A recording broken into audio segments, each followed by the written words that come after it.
Hello and welcome guys. तो आज की वीडियो में हम हीलियम नियॉन लेज़र देखेंगे। हमने जो है प्रीवियसली वीडियो में अपना रूबी लेज़र का जो टॉपिक है वो पूरा कंप्लीट कर लिया है। आप उसको जाके वॉच आउट कर सकते हो। उसके अलावा हमने जो है लेज़र की प्रिंसिपल देख ली है, किस प्रिंसिपल पे लेस्ट हमारा लेज़र वर्क करता है, उसकी कंस्ट्रक्शन वर्किंग हमने सब चीज़ जो है समझ लिया है। तो अब हम बढ़ते हैं हीलियम नियॉन लेज़र की तरफ। तो हीलियम नियॉन लेज़र जो है हमारा बेसिकली एक गैस लेज़र है। तो हीलियम नियॉन लेज़र क्या है? हमारा गैस लेज़र। और हमने रूबी लेज़र में बात की थी, जो हमारा रूबी लेज़र था वो कैसा था हमारा? वो था हमारा सॉलिड स्टेट लेज़र। ठीक है, तो ये मैंने आपको पहले भी बताया था वीडियो में कि जो हीलियम नियॉन लेज़र था वो हमारा रूबी लेज़र के बाद आया था। ठीक है, हीलियम नियॉन लेज़र हमारा 1 ईयर आफ्टर आया था रूबी लेज़र के। रूबी लेज़र हमारा 1960 में आया और 1961 में हमारा हीलियम नियॉन लेज़र आया था। इसकी मैंने आपको बता दी, इसकी नेसेसिटी इसलिए पड़ी क्योंकि ये बेसिकली एक तो 4 लेवल लेज़र है। आगे में हम डिस्कस करेंगे 4 लेवल लेज़र क्या होता है, और एफिशिएंसी जो है वो रूबी लेज़र के कंपैरिजन में काफ़ी इसकी हाई थी। और जबकि रूबी लेज़र में हमारी एफिशिएंसी लो आ रही थी, तो इसलिए हमको जो है बेसिकली हीलियम नियॉन लेज़र की हमको ज़रूरत पड़ी। ठीक है, तो ये गैस लेज़र है, it's a 4 level laser. 4 level laser क्या होता है? 4 लेवल लेज़र जो है हमारी इसमें एनर्जी स्टेट जो रहती हैं वो हमारी 4 लेवल्स में रहते हैं। That is the E1, E2, E3 and the E4। ये हमारी जो एनर्जी स्टेट लेवल है, जैसे कि ये हमारी हो गई E4, represent for the higher energy state और the excited state, then the E3, E2 and finally E1। ठीक है, तो ये हो गई हमारी E1, ये हो गई हमारी E4, that is the excited state. ये हमारी एक्साइटेड स्टेट है E4। और E1 को हम रिप्रेजेंट कर देंगे, that is the ground state. E1 जो एनर्जी लेवल है वो हमारी ग्राउंड स्टेट है। और जो हमारी E2 और E3 हैं ये हमको रिप्रेजेंट कर रही होंगी, that is the Meta stable state. तो मैंने आपको बताया था मेटा स्टेबल स्टेट वो स्टेट होती है जहाँ पर कि हमारा जो है पॉपुलेशन इन्वर्जन जो है अचीव हो रहा होता है। पॉपुलेशन इन्वर्जन का टर्म्स इन द सेंस कि जहाँ पे हमारी जो है एब्जॉर्प्शन में, जब हमारा एब्जॉर्प्शन होता है तो इलेक्ट्रॉन्स की जो डेंसिटी है वो हाई हो जाती है, और एमिशंस में जो है हमारी इलेक्ट्रॉन की डेंसिटी लो हो जाती है, जिसके कारण जो है हमारे इलेक्ट्रॉन वो हमारे एक्साइटेड स्टेट में ज़्यादा एक्यूमुलेट हो रहे होते हैं as compare to the lower energy state और दी ग्राउंड स्टेट। ठीक है, तो population inversion is achieve through the inelastic atom collision. This is the basic principle of the helium neon laser. तो helium neon laser का principle क्या है कि इसमें जो है इन इलास्टिक कोलिजन होता है। In elastic collision in the sense कि जो हमारे काइनेटिक एनर्जी हैं इलेक्ट्रॉन्स की जो प्रेजेंट हैं, जो ग्राउंड स्टेट में है, एक्साइटेड स्टेट में है, तो उनकी जो काइनेटिक एनर्जी है वो हमारी सेम आती है आफ्टर द कोलिजन। उसको कहेंगे हम in elastic collision. Pumping medium का हम इस्तेमाल करते हैं इसमें हीलियम का, और लेज़र मीडियम का इस्तेमाल करते हैं हम नियॉन का। तो हीलियम नियॉन जो है बेसिकली जो है हमारा क्या है, एक तरह से एक्टिव मीडियम है। ठीक है, तो एक्टिव मीडियम है हमारा हीलियम नियॉन गैसेस। और ये कितने रेशो में प्रेजेंट रहती है? रेशो की बात करें तो ये हमारे 80:20 में जो है हमारी हीलियम नियॉन जो है प्रेजेंट रहती है। यानी 80 मॉलिक्यूल्स यदि हमारे हीलियम्स के हैं तो उसमें 20 मॉलिक्यूल्स जो हैं हमारे वो नियॉन के हो रहे होंगे। ठीक है, तो this and continuous laser output, इसमें जो हमको लेज़र का आउटपुट मिलता है वो कैसा मिलता है? कंटिन्यूस नेचर का मिलता है, और ये रेड इन कलर होता है। आप जानते हैं कि 7000 एमस्ट्रॉन्स के अप्रॉक्स जो भी हमारी वेवलेंथ आ रही होती है वो बेसिकली रेड कलर को शो करती है। तो आप उससे एक बेसिकली आइडिया लगा सकते हैं कि 6328 से जो हमारी लेज़र लाइट हमको ऑब्टेन हो रही होगी वो रेड कलर की होगी। और ध्यान देने वाली बात इसमें यह है कि यहाँ पे जो है हमको कंटिन्यूस लेज़र आउटपुट मिल रही होती है, जबकि हमने रूबी लेज़र में बात करा था उसमें हमको कैसी आउटपुट मिल रही थी? उसमें हमको जो है पल्सेटिंग नेचर की हमको आउटपुट मिल रही थी। पल्सेटिंग नेचर के साथ साथ उसमें कुछ ड्यूरेशन भी था, कुछ हमारा टाइम पीरियड उसमें मौजूद था, जिसके कारण जो है वो कंटिन्यूसली हमको लेज़र बीम ऑब्टेन नहीं हो पा रही थी। इसमें जो है हमको हीलियम नियॉन लेज़र में कंटिन्यूस लेज़र बीम हमको ऑब्टेन होती है। No extra cooling is required and the high efficiency. ठीक है, तो हाई एफिशिएंसी इसमें कैसे हुई? हाई एफिशिएंसी इसमें इसलिए हुई क्योंकि हमारी जो है इसमें कोई कूलिंग की हमको रिक्वायरमेंट नहीं पड़ती। कूलिंग की हमको रिक्वायरमेंट इसलिए नहीं पड़ती क्योंकि इसके अंदर जो टेम्परेचर है वो कांस्टेंट रहता है, वो बेसिकली मेंटेन रहता है। ज़्यादा हाई उसमें जो टेम्परेचर होता नहीं है, तो हमको जो है कूलिंग, एक्स्ट्रा कूलिंग मटेरियल की हमको रिक्वायर्ड नहीं हो रही होती है। और सिमिलरली हम बात करें कि रूबी लेज़र में आपने देखा हो वीडियो, तो उसमें मेंशन था कि हम जो है लिक्विड नाइट्रोजन मटेरियल का हम इस्तेमाल कर रहे थे एज आ कूलिंग मटेरियल। ठीक है, और इसमें जो है हम कोई भी हम अपना कूलिंग मटेरियल इस्तेमाल नहीं करते हैं। ठीक है, अब आप डायग्राम से भी देख सकते हैं, ये हमारा हीलियम नियॉन लेज़र है। हीलियम नियॉन लेज़र में जैसा कि आप जानते हैं ये हमको वर्क कर रहा होगा एज अ लेज़र, और इसके साइड में जो हमारा M1 M2 से रिप्रेजेंट है, इसको हम रिप्रेजेंट कर सकते हैं ऑप्टिकल रेजोनेटर से, ऑप्टिकल कैविटी से रिप्रेजेंट कर सकते हैं। इसके अंदर 2 मिरर होते हैं basically. M2 is the partial reflector, M1 is the 100% reflector. तो 100% रिफ्लेक्टर हमारा यदि M1 मिरर है तो वो सारी लाइट को जो क्या कर देगा, वो रिफ्लेक्ट बैक कर देगा। M2 मिरर के पास, M2 मिरर हमारा पार्शियल रिफ्लेक्टर है, तो कुछ लाइट वो जो है ट्रांसमिट कर देगा या फिर कुछ लाइट जो है वो बेसिकली एमिट कर देगा, और वही जो हमारी एमिट लाइट है वही हमारी बेसिकली रिस्पॉन्सिबल होती है हमारे जो है लेज़र के बीम को फॉर्मेशन करने के लिए, लेज़र के बीम का आउटपुट हमको जनरेट करने के लिए। जो हमारी पार्शली रिफ्लेक्टर से जो हमारी बीम्स जो हैं ट्रांसमिट हुई, वही रेस्पॉन्सिबल होती हैं लेज़र बीम को जनरेट करने के लिए, ठीक है। तो आप देख सकते हैं कि ये हमारा जो है बेसिकली पावर सप्लाईज हमने अप्लाई कर रखा है। 2 इलेक्ट्रॉन है इसमें present, cathode and the anode. तो कैथोड इलेक्ट्रॉन में हमने जो है पावर सप्लाई की। पावर सप्लाई करने के बाद इसमें जो पंपिंग हुई, पंपिंग क्या करेगी, इलेक्ट्रॉन्स की वेलोसिटी को हाई कर देगी। इलेक्ट्रॉन की वेलोसिटी हाई होगी तो इलेक्ट्रॉन का ट्रांसमिशन ज़्यादा होगा, या फिर हम कह सकते हैं कि इलेक्ट्रॉन का ट्रिग्रेशन प्रोसेस ज़्यादा होगा। इलेक्ट्रॉन के अंदर की जो स्टेट है वो हायर एनर्जी स्टेट में कन्वर्ट हो जाएंगे और मूव करेंगे लोअर एनर्जी स्टेट से हायर एनर्जी स्टेट की तरफ बाय अप्लाइंग दी पंपिंग। अब यहाँ पे बात आती है कि हम पंपिंग कौन सा इस्तेमाल कर रहे होते हैं। रूबी लेज़र में मैंने आपको बताया था, वहाँ पे हम ऑप्टिकल पंपिंग का इस्तेमाल कर रहे थे, जबकि हीलियम नियॉन लेज़र में हम जो है बेसिकली इलेक्ट्रिकल पंपिंग का इस्तेमाल कर रहे होते हैं, ठीक है। तो ये था हमारा रिगार्डिंग हीलियम नियॉन लेज़र के। अब जो है इसकी कंस्ट्रक्शन भी समझ लेते हैं एक बार। कंस्ट्रक्शन में कौन कौन से आपको क्या क्या लिखना है, यदि कंस्ट्रक्शन लिखने को आता है तो आप क्या मेंशन करेंगे, या फिर वर्किंग प्रिंसिपल आप कैसे मेंशन करेंगे। तो कंस्ट्रक्शन में है कि ऑप्टिकल रेजोनेटर मैंने आपको बताया था, ऑप्टिकल रेजोनेटर वो हमारा जो मेंशन करता है उसमें जो है 2 मिरर्स हमारे अप्लाई होते हैं, 100% reflector and the partial reflector, ठीक है। 2 मिरर अप्लाई होते हैं। एक्टिव मीडियम का हम यूज़ करते हैं हीलियम नियॉन गैसेस में, जिसमें कि जो हमारा हीलियम है वो एज आ एक्ट कर रहा होता है हमारा पंपिंग मीडियम का। पंपिंग मीडियम जो है हमको रेस्पॉन्सिबल होता है इलेक्ट्रॉन्स की जो है लोअर एनर्जी स्टेट से उनको हायर एनर्जी स्टेट की तरफ पहुंचाने के लिए, या फिर जो है इलेक्ट्रॉन जो हमारे ग्राउंड स्टेट में प्रेजेंट है उनको एक्सेप्ट स्टेट में पहुंचाने के लिए जो है हमको पंपिंग मीडियम की हमको ज़रूरत पड़ रही होती है। पंपिंग मीडियम के बारे में मैंने आपको बताया था पहले भी कि हम जो इसमें यूज़ करते हैं वो होती है हमारी basically electrical pumping. Electrical pumping का हम जो है हम यूज़ कर रहे होते हैं to moving the electrons from the ground state to the excited state. Also we use it here the Brewster window. अब ब्रूस्टर विंडो से हमारा क्या मतलब है, ब्रूस्टर विंडो से हमारा मतलब है कि जो भी हमारे इलेक्ट्रॉन जब हमारे ट्रांसमिट करेंगे लोअर एनर्जी स्टेट से हायर एनर्जी स्टेट की तरफ, फाइनली वो कुछ टाइम पीरियड के लिए वहाँ पे रुके 10⁸ सेकंड के अंदर, देन आफ्टर जब वो एमिशन करेंगे यानी जब वो ट्रांसमिट होंगे अगेन लोअर एनर्जी स्टेट की तरफ, तो वहाँ पे जो है कुछ वेवलेंथ एनर्जी ऑफ फोटोन वो जनरेट कर रहे होंगे, या फिर हम कह सकते हैं वेवलेंथ एनर्जी ऑफ फोटोन जो है वो कुछ एमिट कर रहे होंगे। अब ये एमिट इसलिए करते हैं क्योंकि जो हमारा ब्रूस्टर विंडो है वो एक्ट कर रहा होता है ऐसे पोलराइज़र। पोलराइज़र का मतलब है कि आप किसी भी चीज़ को अनवांटेड वेवलेंथ से हमको प्रोटेक्ट करता है। लेज़र के अंदर जो अनवांटेड वेवलेंथ जाए नहीं, क्योंकि अनवांटेड वेवलेंथ यदि या फिर ज़्यादा मात्रा में हाई अमाउंट में जब हमारी वेवलेंथ जाएगी किसी भी लेज़र के अंदर, तो उसमें चांस है कि वो जो है उसका टेम्परेचर हाई हो जाए। टेम्परेचर हाई हो जाएगा तो हमारा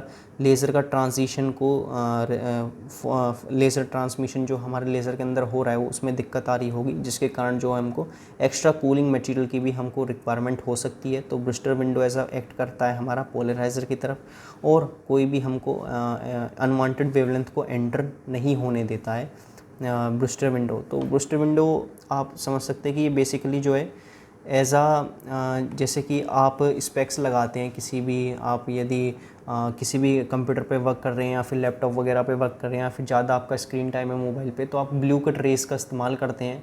वो इसलिए करते हैं ताकि आपको जो है आई साइट के लिए कोई प्रॉब्लम नहीं आए, आगे जाके कुछ दिक्कत नहीं आ रही हो आई साइट के रिगार्डिंग, तो वहाँ पे हम ब्लू कट रेस का इस्तेमाल करते हैं। सिमिलरली तो ब्रूस्टर विंडो भी हमारा ऐसे ही वर्क करता है, ये अनवांटेड वेवलेंथ को एंटर नहीं होने देता है लेज़र के अंदर ताकि लेज़र के अंदर का जो टेम्परेचर है वो हाई नहीं हो, या जो हमारी वेवलेंथ गई किसी भी लेज़र के अंदर वो उसमें कुछ रेडिएशन प्रेजेंट हैं तो उसको जो है वो एमिट कर देता है बाय एमिशन दी अनवांटेड वेवलेंथ। ठीक है, तो यही था हमारा रिगार्डिंग हीलियम नियॉन लेज़र के। अब इसकी आप वर्किंग से भी समझ सकते हैं। वर्किंग में मैंने आपको बताया था इलेक्ट्रॉन हमारा सबसे पहले ग्राउंड स्टेट में प्रेजेंट था। ग्राउंड स्टेट में प्रेजेंट होने के बाद उसमें जो है बेसिकली वो हमारा पहुंचा किसमें, हायर एनर्जी स्टेट की तरफ, या फिर जो है हमारा कह सकते हैं हम एक्साइटेड स्टेट की तरफ पहुंचा। अब कैसे पहुंचेगा हमारा इलेक्ट्रॉन ग्राउंड स्टेट से हायर एनर्जी स्टेट की तरफ, by the process of absorption. Absorption in the sense इसमें कुछ एनर्जी ऑफ फोटोन्स इसमें जो है स्ट्राइक हो रहे होंगे जब ये ग्राउंड स्टेट पे होगा हमारा इलेक्ट्रॉन में जब हम कुछ एनर्जी ऑफ फोटोन स्ट्राइक होंगे तो उसमें जो है एब्जॉर्प्शन होगा। एब्जॉर्प्शन होने के बाद जो है उसकी जो एनर्जी है वो हाई हो जाएगी। एनर्जी हाई हो जाएगी तो वो ट्रांसमिट हो जाएगा हायर एनर्जी स्टेट की तरफ।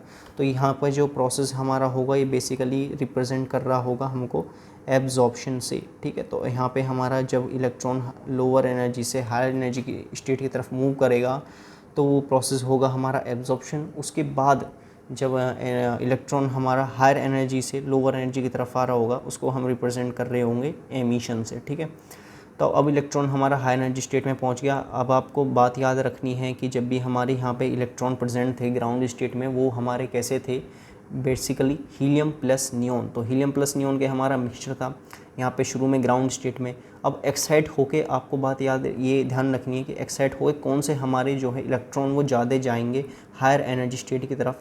जैसा कि हम जानते हैं कि हमारे जो इलेक्ट्रॉन मैंने आपको बताया था वीडियो की शुरुआत में ही कि 80:20 में हम जो है प्रेजेंट रहते हैं, यानी 80 मॉलिक्यूल्स यदि हमारे हीलियम प्रेजेंट हैं लेज़र के अंदर तो सिमिलरली हमारे 20 मॉलिक्यूल्स जो है हमारे नियॉन प्रेजेंट हो रहे होंगे उसी मॉलिक्यूल में। तो जब हमारा एब्जॉर्प्शन होगा या फिर जब हमारा एब्जॉर्प्शन प्रोसेस टेक्स प्लेस होगा तो उसमें जो है हीलियम्स के एटम ज़्यादा जाएंगे as compare to neon atoms in the upper energy state और एक्साइटेड स्टेट। तो एक्साइटेड स्टेट के अंदर जो है हीलियम्स के एटम्स ज़्यादा जा रहे होंगे क्योंकि उसके मेन दो रीज़न है कि एक तो वो जो है बेसिकली क्वांटिटी में ज़्यादा है क्योंकि 80 मॉलिक्यूल्स हैं प्रेजेंट, और सेकंड चीज़ ये है कि वो जो है उनका लाइटर एटॉमिक मास है। ठीक है, तो हीलियम एटम का कितना एटॉमिक मास होता है, that is the 4 atomic mass जो है हमारा हीलियम एटम का होता है, और जबकि नियॉन जो है हमारे वो 20 एटॉमिक मास के होते हैं। तो हमारी लाइटर चीज़ जो है वो जल्दी ऊपर जाएगी as compare to the heavier element और हैवियर मॉलिक्यूल्स। तो हीलियम के एटम्स हमारे यहाँ पे ज़्यादा एक्यूमुलेट हो जाएंगे। कुछ पोर्शन के अंदर जो है हमारे नियॉन के भी एटम्स जा रहे होंगे लेकिन वो कम जाएंगे। अब यहाँ पे क्या होगा, हीलियम के एटॉम हमारे ग्राउंड स्टेट से एक्साइटेड स्टेट में पहुँचे। अब उनका जो ट्रांसफ़र है वहाँ पे जो है एनर्जी का ट्रांसफ़र होगा एक्साइटेड स्टेट के अंदर। हीलियम्स के एटम जो हैं अपनी एनर्जी को ट्रांसमिट कर देंगे या फिर एनर्जी को ट्रांसफ़र कर रहे होंगे किसमें, नियॉन्स के एटम्स में। ठीक है, हीलियम के एटम एक्साइटेड स्टेट में पहुँचे, उन्होंने अपनी एनर्जी को ट्रांसफ़र किया नियॉन के एटम में। अब जब हमारे अपर एनर्जी स्टेट से या फिर एक्साइटेड स्टेट से जो हमारे मॉलिक्यूल्स आ रहे होंगे वो होंगे हमारे that is the neon atom. ठीक है, तो अब E4 जो है हमारा एक्साइटेड स्टेट को रिप्रेजेंट करता है। E4 जो है हमारा बेसिकली रिप्रेजेंट करता है एक्साइटेड स्टेट। ठीक है, तो एक्साइटेड स्टेट हमारा E4 को रिप्रेजेंट करेगा। एक्साइटेड स्टेट से जब ये हमारे मॉलिक्यूल्स जो है नीचे डाउनवर्ड डायरेक्शन में आ रहे होंगे यानी कि मेटास्टेबल स्टेट में आएंगे तो वहाँ पे जो है बेसिकली E4 से E3 में आने में लेज़र का ट्रांसमिशन होगा। देन E3 से E2 आने में जो है हमारे वेवलेंथ का ट्रांसमिशन होगा, यानी कुछ अनवांटेड वेवलेंथ जो हैं हमारी वो एग्ज़िट हो रही होंगी। अनवांटेड वेवलेंथ हमारी वही वेवलेंथ हैं जिनको मैंने आपको बताया था कि ब्रूस्टर विंडो जो है एलिमिनेट कर रहा था। ठीक है, तो what is the Brewster window? Brewster window is act as a polarizer and use to eliminate the unwanted wavelength. ठीक है, फाइनली तो हमारा ट्रांजिशन होगा E2 से E1 में होगा, यानी फाइनली हमारे जो इलेक्ट्रॉन शुरुआत में इनिशियली जो हैं इनिशियली हमारे इलेक्ट्रॉन ग्राउंड स्टेट में थे, फाइनल स्टेट में भी हमारे इलेक्ट्रॉन ग्राउंड स्टेट में आ रहे होंगे एक्साइटेड स्टेट से। अब यहाँ पे जो हमारा ट्रांजिशन होगा E2 से E1 की तरफ वो हमारा कैसा होगा, that is the radiation less हमारा ट्रांजिशन हो रहा होगा। अब ये हमारा रिगार्डिंग है that is the mass of electron. आप यहाँ से भी देख सकते हैं वर्किंग के अंदर तो हमारे कौन कौन से प्रोसेस हुए इस पूरी वर्किंग के अंदर हीलियम नियॉन के अंदर। तो सबसे पहला प्रोसेस हुआ हमारा that is the pumping. Pumping in the sense यानी हीलियम इलेक्ट्रॉन के अंदर जो है वो एक्साइटेड स्टेट में जाने से पहले उसके अंदर जो है बेसिकली ट्रिगिंग हुई, यानी कि इलेक्ट्रॉन एक्साइट हुआ। इलेक्ट्रॉन एक्साइट कैसे हुआ? इलेक्ट्रॉन एक्साइट हुआ with the help of the pumping. And this pumping we use in this pumping we use the electrical power source। ठीक है, तो इलेक्ट्रिकल पावर सोर्स का हम इस्तेमाल करते हैं हीलियम नियॉन पंपिंग के अंदर। इसमें इलेक्ट्रॉन का हमने स्ट्राइक किया हीलियम पे। ठीक है, इलेक्ट्रॉन का हमने स्ट्राइक किया हीलियम पे, तो हमारा जो इलेक्ट्रॉन हीलियम का जो हमारा फाइनली मॉलिक्यूल आया वो कैसा आया? हमारा एक्साइटेड स्टेट में आया। तो He represent for the excited state of helium molecule। Similarly, this excited state of helium molecule when react with the neon molecule, so basically it excited the neon molecule। ठीक है, तो हमारा शुरू में जब हमारे इनिशियली हमारे हीलियम के जो मॉलिक्यूल्स थे वो हमारे एक्साइटेड स्टेट में नहीं थे। इलेक्ट्रॉन की ट्रिगिंग हुई यानी इलेक्ट्रॉन आके स्ट्राइक किया हीलियम मॉलिक्यूल के ऊपर, और हमारा जो है हीलियम का मॉलिक्यूल कैसा हो गया? हमारा वो हीलियम का मॉलिक्यूल जो है हमारा एक्साइट हो गया। Finally, this excited molecule of helium react with the molecules of the neon, and finally our neon molecule will also get excited। ठीक है, तो एक्साइटेशन से हमारा क्या हुआ? एक्साइटेशन से हमारा इन द सेंस है कि हमारे जो इलेक्ट्रॉन्स हैं वो ग्राउंड स्टेट से हमारे हाई एनर्जी स्टेट की तरफ जा रहे होंगे, यानी हमारा जो एब्जॉर्प्शन का प्रोसेस है वो हमारा कंप्लीट हो रहा होगा with the help of the excitation. ठीक है, अब सेकंड प्रोसेस था हमारा वही सिमिलरली सेकंड प्रोसेस एब्जॉर्प्शन, यानी movement of electron from the low energy state to higher energy state by impinging और by imparting the energy of photon of h mu on a atom when it is present in the initial energy level और the lower energy state. ठीक है, then energy transfer हुई हमारी हीलियम्स के molecule की जो energy थी वो ट्रांसफ़र हुई हमारे नियॉन के मॉलिक्यूल में। देन हमारा हुआ स्पॉन्टेनियस एमिशंस। तो ये सब मैंने आपको पहले बता दिए थे कि स्पॉन्टेनियस एमिशन हमारा क्या होता है या फिर स्टिमुलेटेड एमिशन हमारा क्या होता है। तो स्पॉन्टेनियस हमारा एमिशन वो होता है कि जब भी हमारे इलेक्ट्रॉन मूव कर रहे होंगे किसी भी हायर एनर्जी स्टेट से लोअर एनर्जी स्टेट की तरफ, तब हमारे जो इलेक्ट्रॉन जब मूव करेंगे हाई एनर्जी स्टेट से लो एनर्जी की तरफ, तो वो क्या कर रहे होंगे?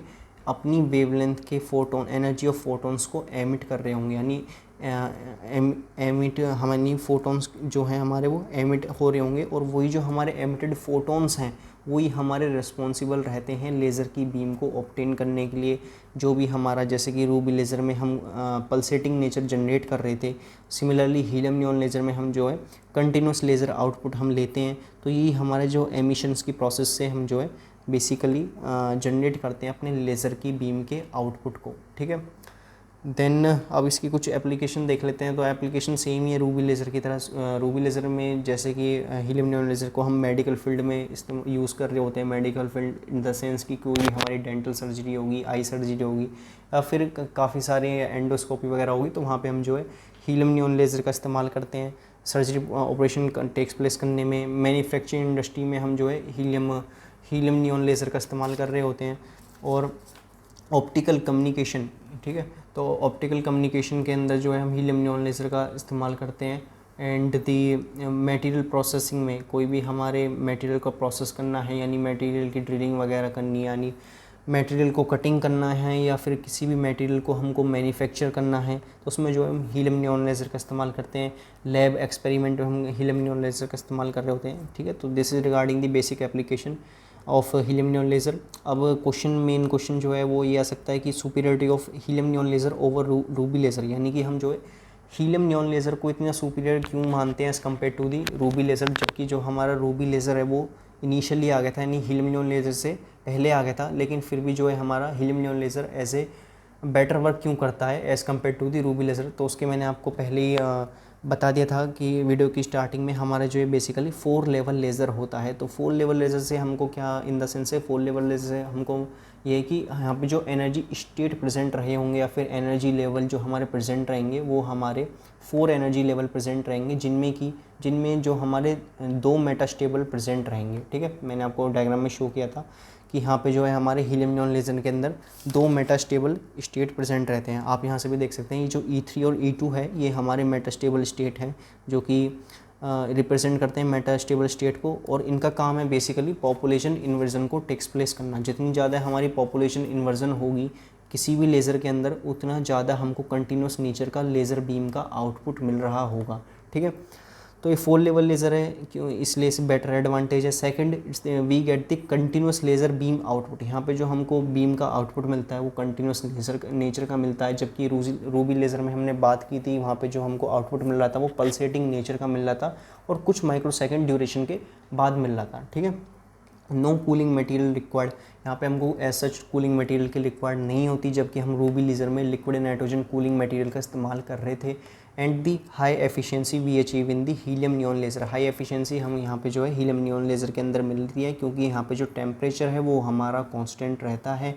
टेम्परेचर हमारा यदि हमारा टेम्परेचर हाई होगा तो लेज़र को ऑपरेशन परफॉर्म करने में जो है दिक्कत आ रही होगी, और जो लेज़र की एफिशिएंसी है वो भी हमारी काफ़ी लो हो जाएगी when the temperature is high. तो यहाँ पे टेम्परेचर हाई नहीं होता है, तो इसलिए हमको कोई भी कूलिंग मटेरियल की एज सच रिक्वायर्ड नहीं होती। एफिशिएंसी हमको हाई मिल रही होती है। बीम का जो लेज़र का आउटपुट का नेचर है वो हमारा कैसा है, बेसिकली कंटिन्यूस नेचर का है। तो ये था हमारा रिगार्डिंग हीलियम नियॉन लेज़र के तरफ। अब आप जो है ये रूबी लेज़र आपको किसी को कवर करना है तो मेरी प्रीवियस वीडियो को जाके वॉच आउट कर सकते हैं। वहाँ पे हमने रूबी लेज़र कवर किया है, उसके ड्रॉबैक्स भी कवर किए हैं, क्या क्या ड्रॉबैक्स थे, और लेज़र भी आप जाके पढ़ सकते हैं यदि आपको लेज़र की प्रिंसिपल समझनी है। प्रिंसिपल मैंने आपको प्रीवियसली वीडियो में सब बता दिया है कि लेज़र जो है हमारी बेसिकली स्टीमुलेटेड एमिशन पे वर्क करती है। ठीक है, तो this is regarding the helium neon laser. Thank you so much.